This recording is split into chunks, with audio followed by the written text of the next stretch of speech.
कोई तय तो दुनिया में कुछ है ही नहीं। जहाँ तय होता है वहाँ से मोक्ष का दरवाज़ा नहीं होते। स्वर्गों में सब कुछ तय है, नरकों में सब कुछ तय है, भोग भूमि में सब कुछ तय है, वहाँ से मोक्ष के दरवाजे नहीं होते, मोक्ष के रास्ते नहीं हैं। जहाँ कुछ भी तय नहीं होता है वहीं पर धर्म रहता है, क्योंकि धर्म कहता है पुरुषार्थ करो। तय होकर के आया तो फिर धर्म काहे का, पहले से ही सब सेटेड है, अब क्या करना। नहीं, सबसे अच्छा युग काल वो माना जाता है जिस काल में कुछ भी स्थिर नहीं है। किसी भी समय कोई भी कहीं भी परिवर्तन हो सकता है। प्रजातंत्र की प्रशंसा क्यों होती है, राजतंत्र की क्यों नहीं?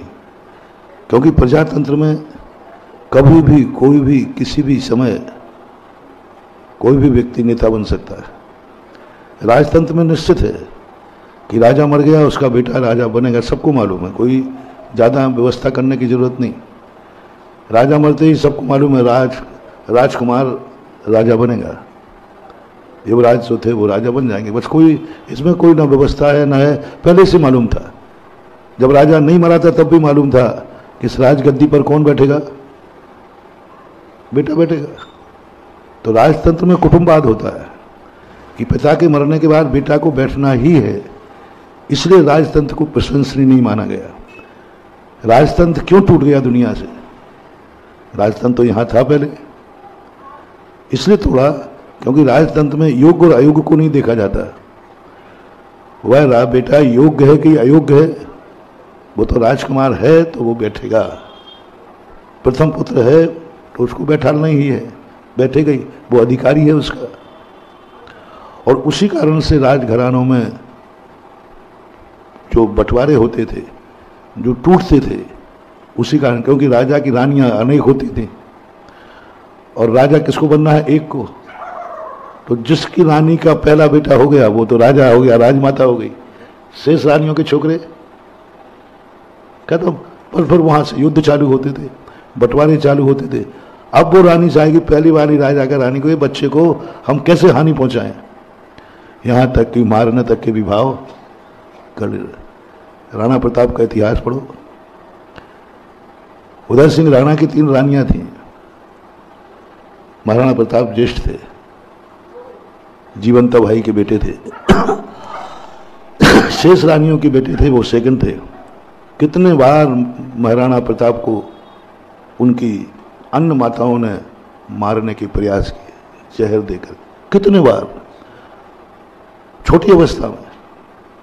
और बेटी का कोई कसूर नहीं है, कसूर यही है कि वो राजा बनेगा। तो ये होता है। इसलिए प्रजातंत्र की जो स्थितियां बनती हैं इसमें सब कुछ झूठ है। आज भारत का प्रजातंत्र है, जहां भी लोकतंत्र है, कभी भी कोई भी कोई भी व्यक्ति किसी भी पद का चुनाव का फॉर्म भर सकता है, कंडीशन होती है। लेकिन यही भरेगा ऐसा तो कोई नियम नहीं है, कोई भी बन जाता है। देख लेते अपन सत्ताएं कैसे पलट जाते हैं। कोई भी हर चीज के बनने का अधिकारी रहे। विश्व का मात्र एक जैन दर्शन ऐसा है जो 100% प्रजातंत्र है। 100%। हर संप्रदाय में किसी को भी भगवान बनने का अधिकार नहीं है। भगवान एक फिक्स है, कल भी वही था, आज भी वही है और कल भी वही रहेगा। दूसरे का कोई परिवर्तन का सवाल ही नहीं है।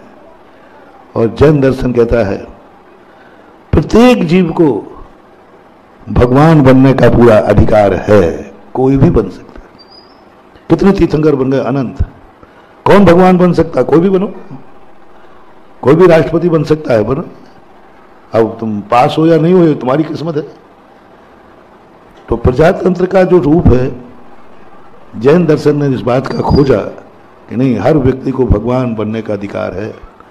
पहले जो भगवान बन गए हैं वैसे हम भी बन सकते हैं। इसलिए जहां अनियतवाद है, जो अनेकवाद है, कोई भी व्यक्ति किसी भी समय किसी भी पद पर बैठ सकता है। बस उसी देश में मोक्ष के रास्ते खुलते हैं।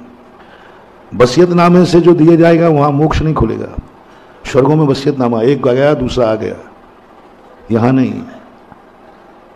कोई जरूरी नहीं कि पिता जो था वह पिता नरक जा रहा है और बेटा मोक्ष जा रहा है, पति नरक जा रहा है, पत्नी स्वर्ग जा रही है। रावण नरक गया, बेटा रावण के सुत आदि कुमार मुक्ति गए रेवा तटसार।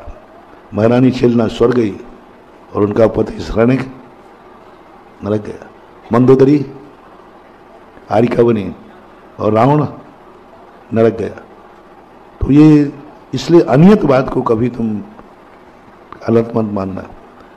अनियतवाद जहां है यहां कुछ भी फिक्स नहीं है, ना जन्म फिक्स है, ना जीवन फिक्स है और ना मौत फिक्स है।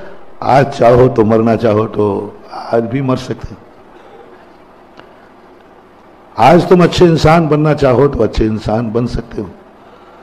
तुम अपना जन्म आगे सुधारना चाहते हो, जो हो चुका वो तो सुधरने वाला, अगला जन्म सुधार सकते। सब कुछ आज अपने हाथ में है, सब कुछ। और जहां जिस देश का, जिस काल का संपूर्ण जिंदगी की रिमोट कंट्रोल स्वयं के हाथ में हो, वहीं से मोक्ष का रास्ता जाता है।